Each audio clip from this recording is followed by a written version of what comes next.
श्लोक का सांगितला आहे, भक्तियोगही सांगितला आहे आणि कर्मयोग सांगितलं आहे. मागं पुढं असेल, पण मी फक्त शीर्षक वाचतो. एक लक्षात घेऊया, पौर्वात्य आणि पाश्चिमात्य तत्वज्ञानाचा तौलनिक अभ्यास करून, काय संदर्भ ग्रंथ बोलतायत.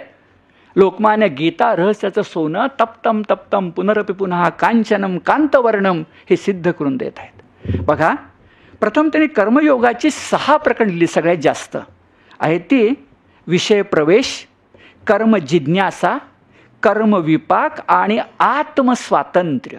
जरा वाक्य बोलून जाऊया. कर्म विपाक म्हणजे तुम्ही मी जे जे कर्म करतो त्याचा विपाक म्हणजे फळ भोगावंच लागतं. मग त्याचे भाग पडतात, संचित असेल, प्रारब्ध असेल, क्रियमाण असेल. पण कर्मविपाक सिद्धांत पुढे येणारे थोडं बोलणं हा अटळ आहे. पण आत्मस्वातंत्र्य आहे. माझ्या आत्म्याला एक स्वातंत्र्य मिळाले की ते कर्म मी निर्विष्य करू शकतो. काहीतरी त्याला युक्ती आहे, ज्ञानाची, भक्तीची, कर्माची. म्हणून कर्मविपाक आणि आत्मस्वातंत्र्य, इथे स्वातंत्र्य शब्द आहे, स्वराज्य माझा, आत्मस्वातंत्र्य. पुढं म्हटलंय संन्यास आणि कर्मयोग. इथं संन्यासाश्रम डोळ्यासमोर आहे, संन्यासी वृत्ती डोळ्यासमोर आहे. पुढं म्हटलंय सिद्धावस्था आणि व्यवहार. मला वैयक्तिक मोक्ष साधना झाली, पण हिमालयात मी निघून जाणं म्हणजे माझ्या समाज बांधवांच्या प्रती प्रतारणा नाही का? या भूमीनं माझं पालन पोषण केलं काही वर्ष, तिच्याशी वंचना नाही का? या बांधवांनी माझ्यासाठी काही निर्माण केलं म्हणून मी जगलो, नाही तर पाळण्यातला मी मोठा झालो कसा? कुणीतरी शेत पिकवलं, कुणीतरी नदीकाठी घाट बांधले, काहीतरी घडलं ना, समाजानं माझ्यासाठी केलं ना. सिद्धावस्था आणि व्यवहार, मगाचं राजा जनक.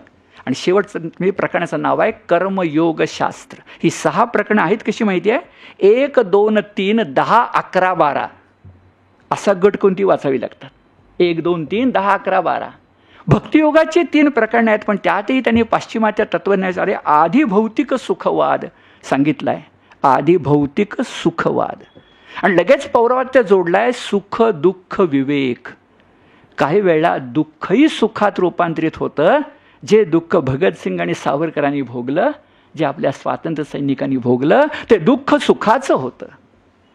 ही पौर्वात्य कल्पना आहे. या दृष्टिकोनातून सुख दुःख विवेक आणि याला आधार मिळतो. यावर मी नंतर सांगणार आहे. भक्ती मार्ग, मगाचं वाक्य पुन्हा उच्चारतो कारण तुम्हाला मला ते प्रिय आहे की निष्काम कर्मयोगाची उपासना करायला भक्तियोगाचा आधार घ्यावाच लागेल, हे लोकमान्यांनी सांगितलं. पुढचं जे आहे ते झिंझिण्या आणणार आहे. पण लोकमान्यांनी खऱ्याच अर्थानं पौर्वात्य तत्वज्ञान, पाश्चिमात्य तत्वज्ञान त्यावेळा जे उपलब्ध होतं, विज्ञानाची जी प्रगती त्यावेळेला उपलब्ध होती, त्याच्या आधारे विश्वाची उभारणी आणि संहारणी, शब्द आहे बघा, उभारणी आणि संहारणी नीट मांडलेली आहे. एक त्यांचं प्रकरण कापिल सांख्यशास्त्र आणि क्षराक्षर विचार. म्हणजे असं बघा, अणू, कापिल सांख्यशास्त्रामध्ये अणूच आहे ना, त्या अणूच्या आधारे क्षर आणि अक्षराचा विचार करता येतो, क्षेत्र आणि क्षेत्रज्ञाचा विचार करता येतो.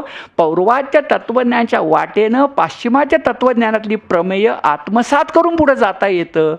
अधिक बोलत नाही आपण, हे स्वतः वाचल्यानंतर लक्षामध्ये येतं की या माणसाच्या बुद्धिमत्तेची झेप उत्तुंग असली पाहिजे. शब्द आहेत क्षेत्र, क्षेत्रज्ञ विचार गीतेला परिचित आहेत, आणि क्षराक्षर विचार.